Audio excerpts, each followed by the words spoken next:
I am a child of immigrant parents. My parents came over educated in Japan. My dad came over to get his master's at Princeton. And in 1924, he crossed the country on a train without any money and was able to study and get his master's at Princeton Theological Seminary. Because I have spoken on behalf of the Japanese Americans to emphasize that our own government wrongfully excluded us as citizens and incarcerated us in camps. Frankly, as a 12-year-old and middle school age person, camp became a refuge, and again, not negating the fact it was wrong.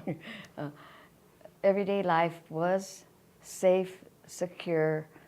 My father and mother did not have to worry about feeding 5 kids on a $75 a month, salary. So camp was, for us who were just growing up, a time for us to bond with Japanese Americans from Central California who are all farmers, and San Diegans were considered city guys and girls. And to this day, 70 years later, we are forever bonded, connected with every Japanese American in this, I would say, the country, because we all experience the same.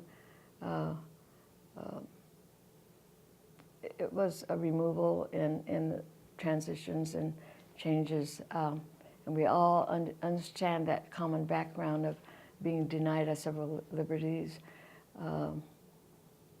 having to build our own schools, and yet developing social and political even skills, and because we were allowed to do that in camp.